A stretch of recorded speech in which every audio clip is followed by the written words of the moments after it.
Nandyal MLA Bhuma Nagireddy గుండెపోటుతో మృతి చెందారు. ఈ ఉదయం సడన్ గా ఫిట్స్ రావడంతో ముందుగా స్థానిక ఆసుపత్రికి తరలించారు. అక్కడి నుంచి మెరుగైన చికిత్స నిమిత్తం నంద్యాలలోని సురక్ష ఆసుపత్రిలో చేర్చారు.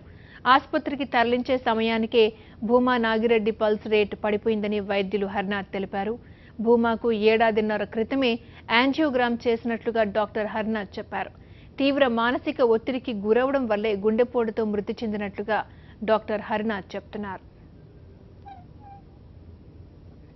హరినాథ్ గారు వైద్యులు అయిన సురక్షిత ఆసుపత్రి నంద్యాల, ఆయన మనకు ఫోన్ లైన్లో అందుబాటులోకి వచ్చారు. మాట్లాడదాం. నమస్తే అండి హరినాథ్ గారు. నమస్కారం అండి డాక్టర్ గారు చెప్పండి, ఉదయమే ఆయన స్పృహ లేని స్థితిలో ఆసుపత్రిలో చేర్పించినట్టుగా తెలిసింది. ఇది కార్డియాక్ అరెస్టే అంటారా సార్? ఉదయము ఎమ్మెల్యే గారు భోజనం చేస్తుండగా సడన్ గా ఫిట్స్ వచ్చాయి.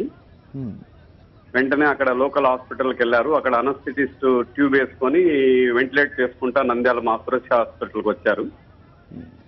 అది మోస్ట్లీ మ్యాసివ్ అటాక్ వచ్చి వెంటికులర్ ఫిబ్రిలేషన్ వల్ల ఫిట్స్ అయి ఉండిండొచ్చు సార్. ఇక్కడికి వచ్చేటప్పుడు బాగా పల్స్ వీక్, ఆల్మోస్ట్ లేని పరిస్థితిలో వచ్చారు. మాక్సిమం 1 అవర్ 1.5 అవర్ మేము సిపిఆర్ తర్వాత వెంటిలేటర్ పెట్టి ట్రై చేశాము. అయినా కూడా ఉపయోగం లేకపోయింది.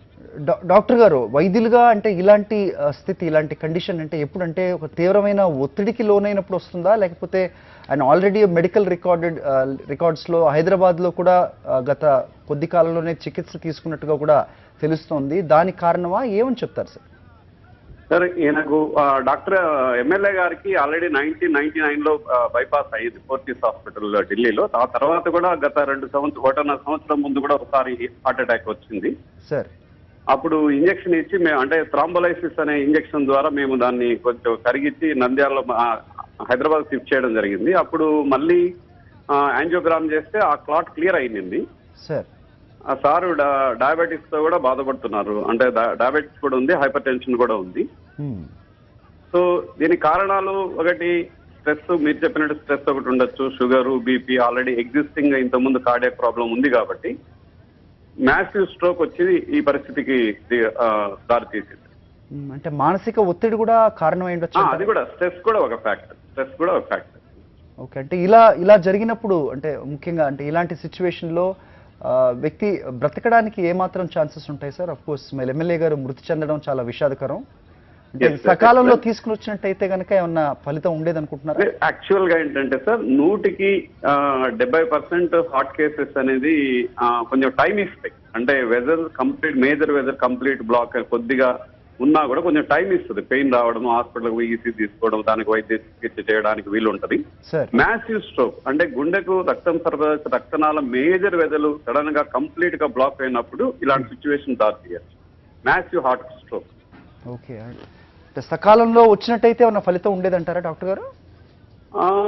యాక్చువల్ గా సకాలంలోనే వాళ్ళు దగ్గరలో ఉండే హాస్పిటల్కి తీసుకెళ్లారు. కానీ ప్రయత్నం చేసినా కూడా ప్రయోజనం లేకుండా పోయింది. అంటే యాక్చువల్ గా ఈవెన్ సమ్ టైమ్స్ హాస్పిటల్లో కూడా హార్ట్ అటాక్ వచ్చినా కూడా ఒక్కోసారి సర్వైవ్ చేయలేకపోవచ్చు. Sir, you think has he brought as a dead, చనిపోయిన తర్వాత తీసుకొచ్చారని చెప్తారా సార్? అలా కాదు, ఆ ప్రయత్నంలో అంటే ఆల్మోస్ట్ అక్కడే కార్డియాక్ అరెస్ట్ జరిగినట్టు అనిపిస్తుంది. కానీ ప్రయత్నం ఒక్కొక్కసారి సక్సెస్ కావచ్చు కూడా. సిపిఆర్ లో రివైవ్ అయ్యి సక్సెస్ అయిన కేసులు కూడా చూస్తుంటాం మేము. సో ఆ ప్రయత్నం చేశాం కానీ 1.5 or 2 hours ప్రయత్నం చేసినా కూడా ప్రయోజనం లేదు.